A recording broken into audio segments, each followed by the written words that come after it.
We've made childhood safer in a lot of ways, but the hidden cost is that a ton of kids now feel more scared, more fragile, and less sure of themselves. The core move of this book is simple. It treats the spike in teen anxiety and depression as an environment problem, not a kids these days problem. This helps parents, teachers, and anyone trying to make sense of what happened to kids so fast. So let's zoom in on what changed. The book calls it a great rewiring, and the idea is that childhood flipped around the early 2010s. Less unsupervised real-world play, and way more time inside phone-based worlds that are driven by algorithms. And what makes that timing brutal is that it hits right as puberty is starting for a lot of kids, when everything about belonging and identity gets louder. Here's a quick universal moment. A kid is sitting with friends, but everyone's half looking down at a screen. Conversation keeps stopping because something else is happening somewhere else. That's the vibe shift the book is pointing at. In the book's frame, childhood is a sensitive training period. You build social skill, emotional control, and basic toughness by doing real-life reps, negotiating rules, getting bored, taking small risks, messing up, and trying again. When those reps shrink, the skills don't magically appear later.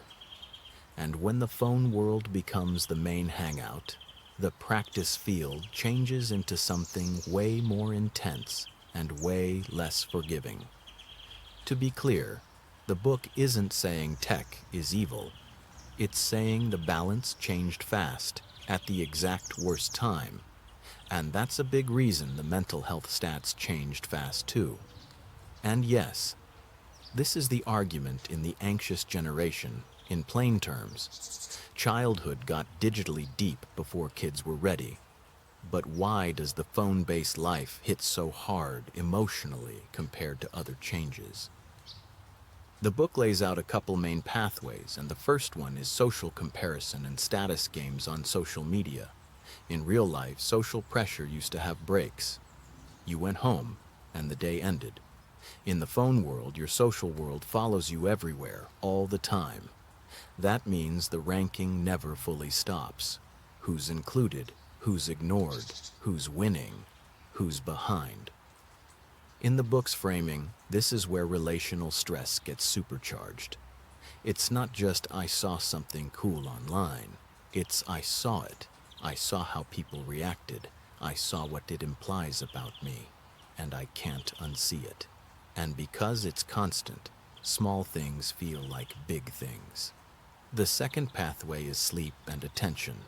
Phones don't just take time, they break the two systems you use to handle life: rested mood and stable focus. If sleep gets pushed later or broken up, your ability to cope drops. If your attention is always being pulled and split, normal tasks start to feel heavier than they actually are. In the book's language, you end up with less capacity, so everyday challenges feel overwhelming. What's tricky is that adults can misread this. They'll think the kid is being dramatic, lazy, or too sensitive. The book's point is, if you weaken sleep and attention while turning up social pressure, you'll get anxiety and depression even in a physically safe world. And the same phone environment doesn't land the same way on everyone, which is where the next part matters. The book argues the harm split into different patterns for girls and boys, even though the technology is the same. For girls, the book says the risk is heavier around visual comparison and constant social evaluation. When your feed is built on images, reactions, and peer attention, it turns normal insecurity into a 24/7 scoreboard. In the book's frame, that constant peer scrutiny can magnify anxiety and depression, and it can connect to self-harm because the social pressure feels inescapable. It's not one mean comment. It's the sense that you're always being judged, always on display, always behind. For boys, the book points to retreat, especially into gaming and online worlds.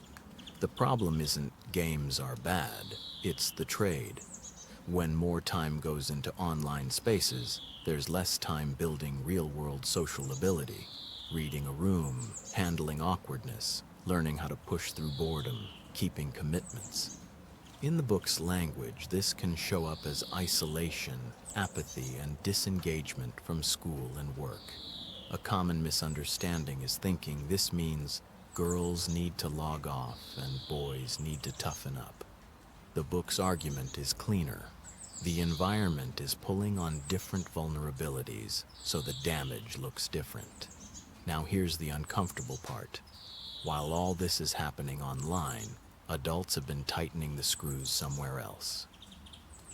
This section is basically the title in action: Overprotection offline, underprotection online. The book says adults have gotten more restrictive about normal independence in the physical world. Less roaming, less unsupervised play, fewer chances to do small, risky things that teach kids, I can handle stuff. In the book's framing, those small risks aren't a bug, they're the training. When you don't get to climb, explore, argue with friends, fix your own mistake, or solve a small problem without an adult stepping in, you miss out on competence. And when competence is missing, confidence collapses easier. At the exact same time, the book says kids are left mostly unprotected online, not in the sense of no rules at all, but in the sense that they're surrounded by addictive design, sexual content, harassment, and endless social ranking, stuff that would never be allowed in a physical school hallway at that scale. So adults end up spending their safety energy in the wrong place. They clamp down on the outside world that could build resilience, and they underguard the digital world that can grind kids down.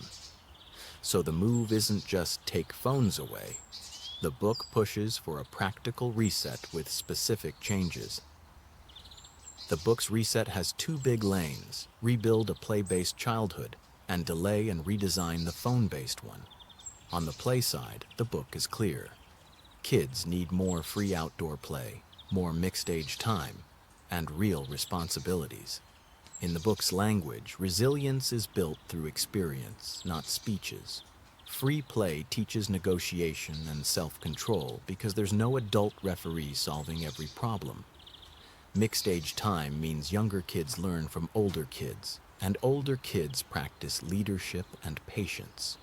Real responsibilities create the feeling of I'm capable, which is the opposite of that shaky, anxious feeling. On the phone side, the book's suggestions are concrete. Later smartphones, later social media, phone-free schools, stronger age checks, and real platform accountability. This is not framed as punishment. It's framed as timing and protection, keeping the most intense social machines away from kids until they're more ready, and making the systems less reckless. In the book's frame, the goal isn't a perfect childhood. It's a healthier default.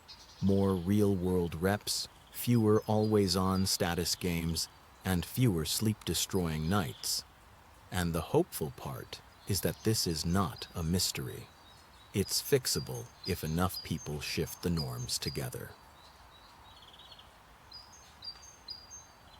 Where this tends to fail in real life is when people turn it into a single household battle.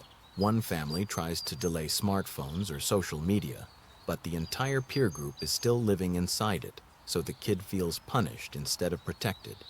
It also fails when adults only do the restriction half, locking things down, without rebuilding the offline life with freedom, play, and real responsibility. The most solid takeaway from the book's framing is this: the anxious generation isn't broken. The environment got rewired, and we can rebalance it with smarter offline freedom and better online boundaries. What's one boundary or one freedom you could change this week that actually matches that idea? More real-world reps, less always-on pressure.